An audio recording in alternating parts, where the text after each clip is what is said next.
Hey guys, what's going on? This is Brad from the Ed Army, and I just want to thank you guys for basically, if you are coming in, subbing, and liking these videos. I appreciate it. I'm just trying to make as much as I can while I can, because you can get busy and make less, but the point is, we're trying to pump this up, and I'm just happy that you guys are a part of it. So, if anything, like the video, comment down below. And as always, turn on that notification bell so you guys can get these videos. But more importantly, just enjoy it. This is part 3, focusing on the How to Budget series with the Yu-Gi-Oh edition, and we're going to do supplies. So, as always, enjoy the video, guys.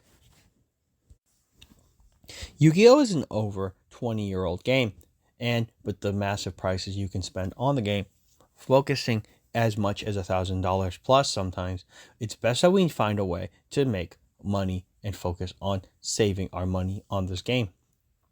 The How to Budget series is focusing on showing you guys or giving you guys a way to enjoy this game, but simultaneously make sure you're not throwing everything out. Because the best way to enjoy this game is with a full wallet. As always, before we begin, all this stuff is just my opinion. I always try to give you guys the best advice I can. Although, don't take it as gospel. I always trust that if you guys are an adult or even if you're a kid, try your best to use your best judgment and work it out your best. As today's video is going to focus on something that I do think gets overlooked, but it's very important to understand if you're starting out or just in general, maybe if you think you might have a spending problem on this, and that's going to be supplies. Now, supplies is a very interesting topic to focus on when it comes to card games in general, just because you're never sure, depending on the game you're playing, what you're going to need. Now, in the case of certain card games, the most you're really going to need is maybe sleeves. However, this can range from sleeves, deck boxes, mats. Basically, the list goes on depending on the game you're playing. However, for Yu-Gi-Oh, this one's not too difficult, and I'm only going to be focusing on 3 main components that I think you need to focus on if you're starting out. And that's going to be sleeves, mats, and dice. Deck boxes go together with sleeves, but it'll be explained later. Now, as always, let's go to our criteria. As always, the top one's going to be can't exceed your set budget. I might make a generic video, guys, about how to budget, but I'll probably save that for part 4, where I show you how I've been trying to build a deck with a budget of so much every week or every other week. So stay tuned for that one, because that's going to kind of coincide what I would want to go with you guys with this.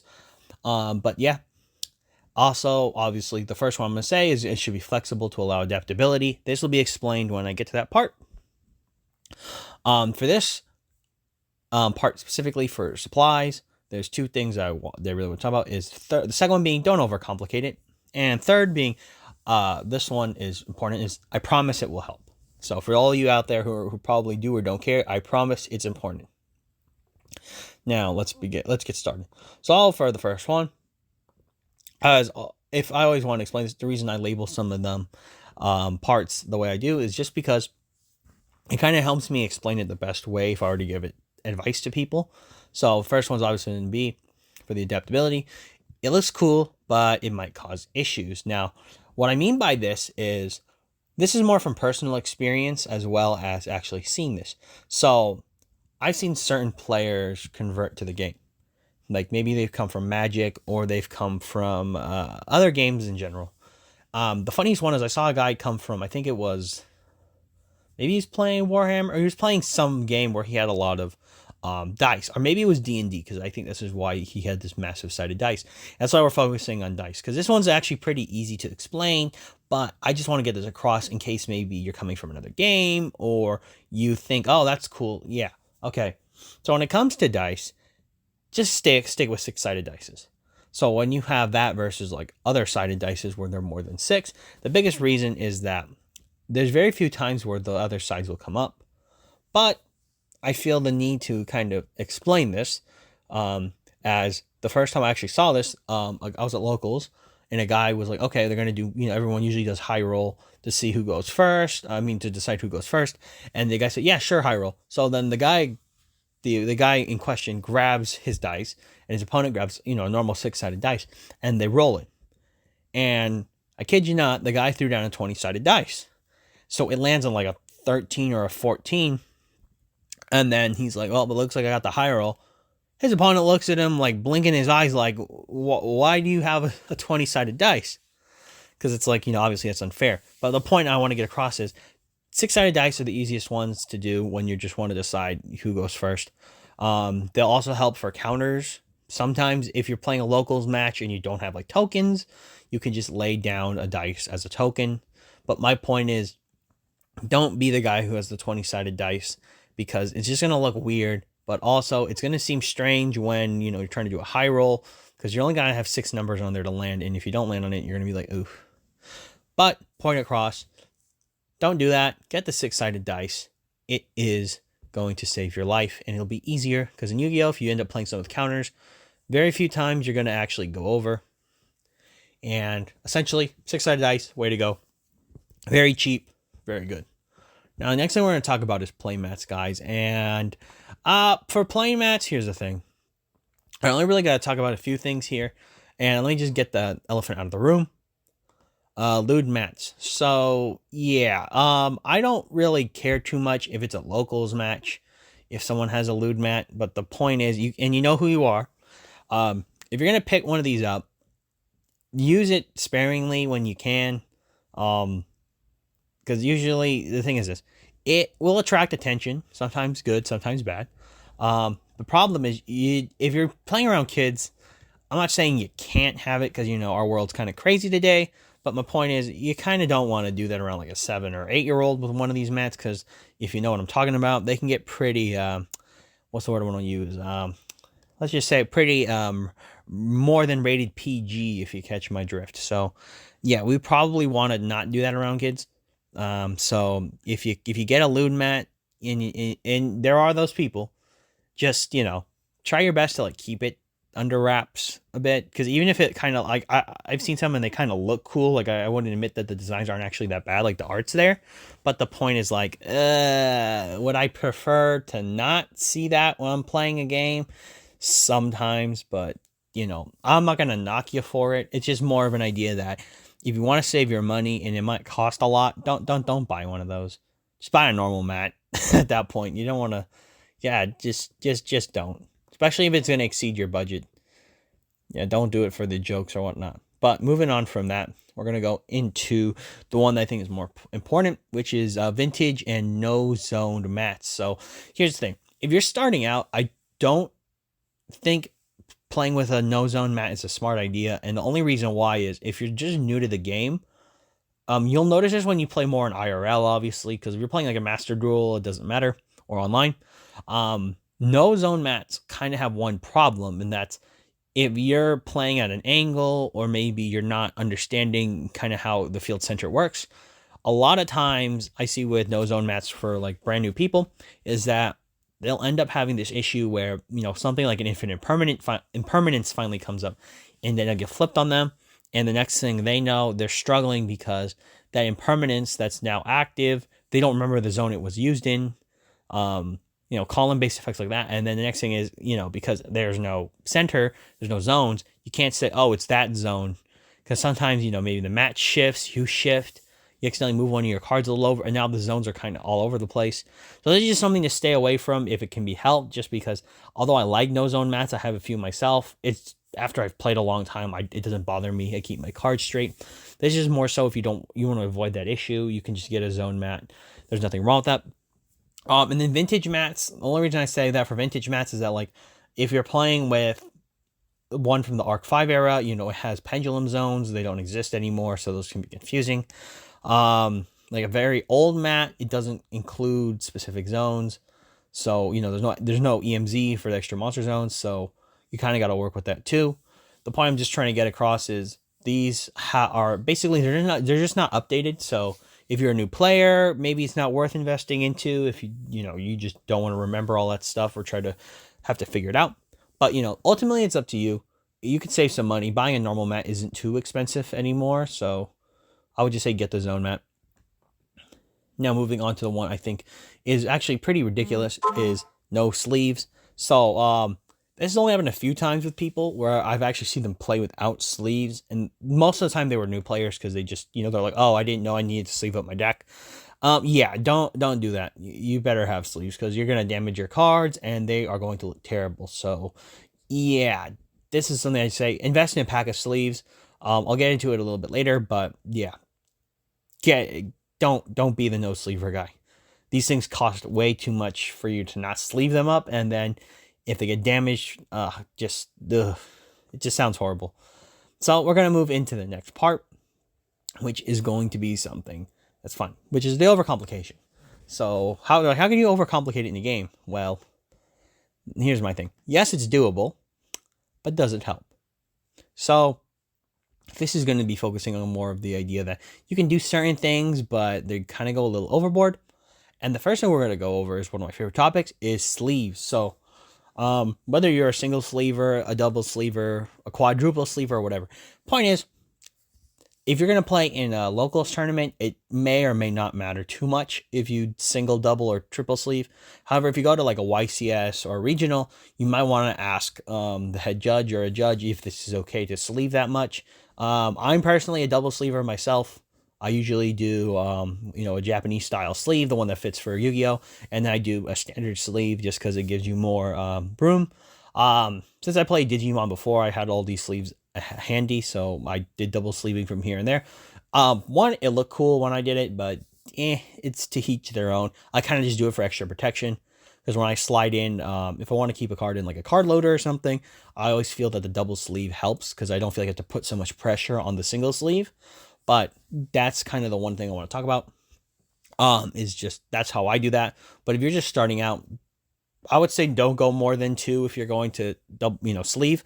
But yeah, don't like overdo it because sometimes it gets ridiculous. I know that there's videos about that where like a Magic the Gathering player does that, but yeah, you don't want to over sleeve, but you want to sleeve enough to where your cards are protected for sure.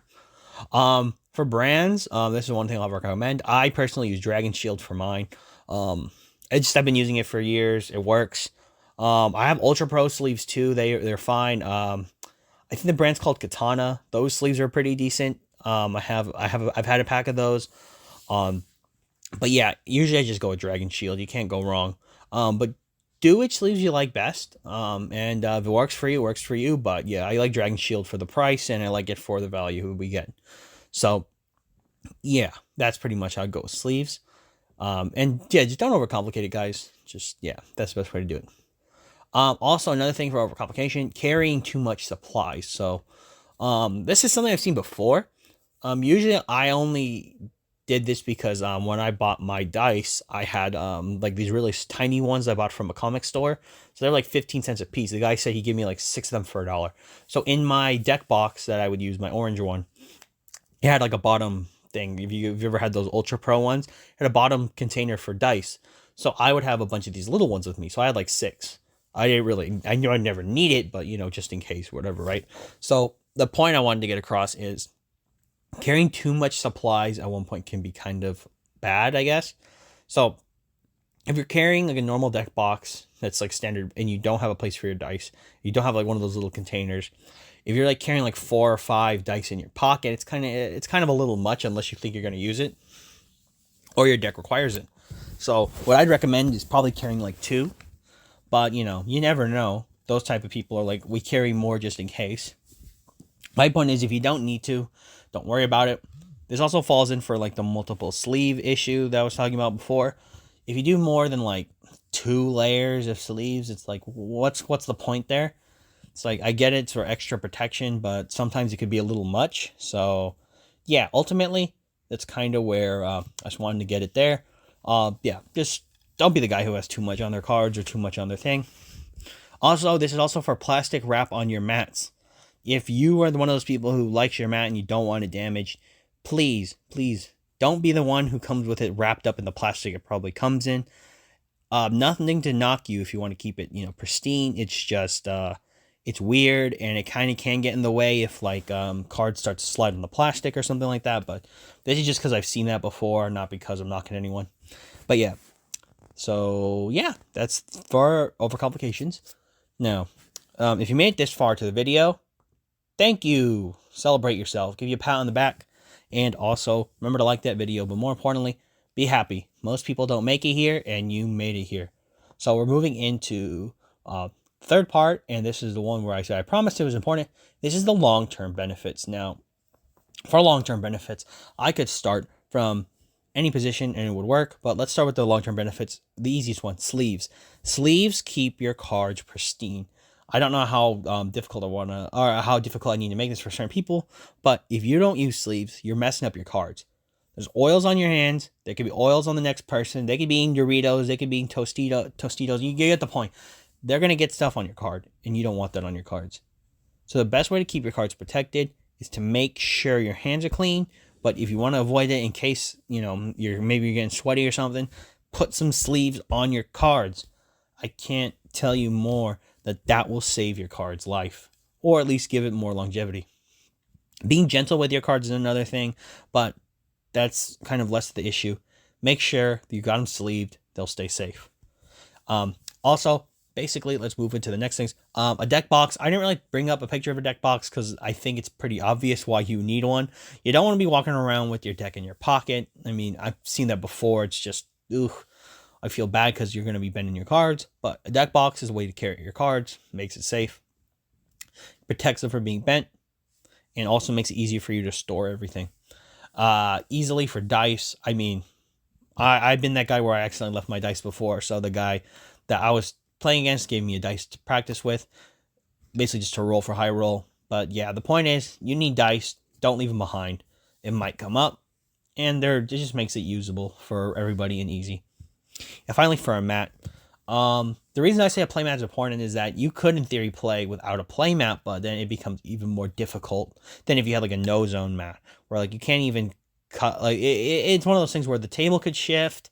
If you're playing on like a locals and there's like multiple people on a table could shift. You could actually bump the table. Something could happen and your cards are moved all over the place. It's just always better to have a mat. It kind of just keeps everything together and ultimately makes it easier for you. Because if this is for beginning people in this video, for the most part, I just want to make it clear that it really helps having everything as simple as possible for you, or basically as done as possible, just so you don't have to focus on, getting distracted.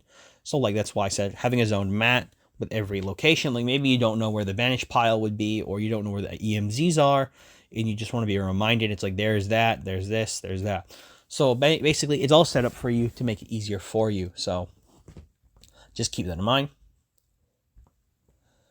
And yeah, this is kind of where we get into our next part, which is going to be why are you getting it. So supplies are important, and they kind of have a back and forth thing that goes on with them.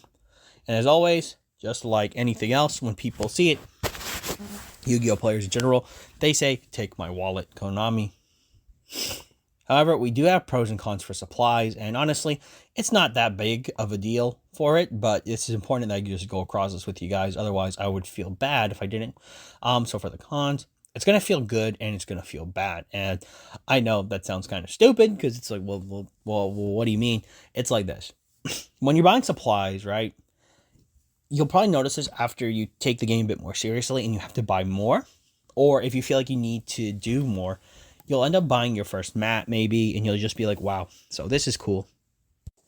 Or sleeves, these are nice. And then you'll start to realize one of the cons of the game is that, yeah, you will eventually have to change your sleeves. This just happens over maybe a period of playing, or maybe you get tired of it, or maybe, X, Y, and Z. You start to do it. So the point is, sleeves and deck boxes also, they incur costs because you use them. It's basically like, anything else in your world, like a car. You're going to use it over time. So if something happens, you're going to either have to replace it, or you're going to have to update it, or get something new. The point is, these things always happen. And probably the more important con on this list is actually one that is kind of what kind of sparks the issues with supplies, which is expression and opinions. So this is more so like you get your first mat and someone knocks you for it, saying, oh, that looks ugly. That usually is what pisses people off, and then they end up getting another mat or something, or they say, oh, your sleeves look dingy or something, and next thing you know, you're buying new sleeves. They say your dice are ugly, next thing you know, you're buying your dice, and then, or you tell someone their thing's ugly, so the next thing they're buying something. The point is, expression and opinions are important in the game, Ultimately, you need to feel comfortable. And if you're trying to work on a budget so you buy everything as inexpensive as possible, there's nothing wrong with that. But the point is, don't take it personally if someone knocks you for something. Sometimes it could just be a jest, so they're trying to be funny. Or, if they are being serious and they're trying to make fun of you or something, just ignore them. It's not that serious. Other people probably come up and tell them, hey, what are you knocking the guy for? One thing that's interesting about Yu-Gi-Oh players is sometimes we get a rap for being pretty bad. There's like elitists, but most of us generally are just guys who want to play the game, go home, maybe meet up with friends, drink beer. Like the typical, I would say the stereotypical American thing. That's like most what people want to do. They just want to go out and have fun and enjoy their time with their friends. So if you ever run into people that are jerks, as all a part of the budget series, just ignore them. It doesn't matter. The game's built on opinions. Said you can lose to a $10 deck, you can lose to a $10,000 deck. That's how this game works. So, just wanted to make sure you guys know that. Don't feel pressured. Moving into the pros. First and foremost, I've already gone through this, but this one's important. Protect your investments. These cards cost so much money. I don't understand why anyone wouldn't want to protect them. You're just basically throwing away your money at that point. And no one wants you to do it. I don't want you to do that. And I want you to do your best to keep your money protected and your investments safe. So sleeve up, box it up, roll out the mat, do your best to keep things safe. And ultimately with supplies, the one thing I think is the most important, they're worth keeping and they'll always have a need. Now, my point is I have boxes of sleeves all over the place, at least where I keep my cards. And the reason why is that I'm always going to need them. Mats, I have like 4 or 5. Those will be stories for another time to explain how I ended up with them. But yeah, point across I want to get. They're worth keeping. They do a multiple purpose thing. And more importantly, they have a need, whether you're playing the game or not. And this is more importantly for something else that's funny, is that my family will kind of take card sleeves off me if they see them on the floor, and they'll use them for stuff. So one of them that I noticed really well is wrapping up spare keys, like wrapping it in a sleeve, and then you just tape up the end, and then you write on it what it is, and now you know what that key is. And I was like, oh, that's actually pretty smart, when you're trying to label stuff. You can use the sleeves as protection for other things, but also almost like a little bag. You should have tape the top. Sleeves, my friend who quit playing the game not too long ago, he uses his mat as like a keyboard mat. So, right there, guys, he's like, it looks cool, it works. So, don't feel pressured to think that your stuff's a waste. You don't have to get rid of everything. You can use it for multiple purposes. So that's another thing altogether. But yeah, pretty much that's where I want to leave it off on this one, because supplies are, I don't think they're too divisive, but they're pretty unimportant in the grand scheme of the game, just because, you could just not use any of the things or play casually. But the point is, I want you guys to know what are the benefits of having supplies and kind of what they do. So yeah, that's all I've really got for you today. Part 4 of this series will be coming out shortly. This is the one where I'm going to show you guys basically how I tried to budget for a deck that I was building. So, stay tuned for that to see what I did. But yeah, ultimately, thanks for watching, guys. And as always, I'm signing off. And for all of you out there, to sign on.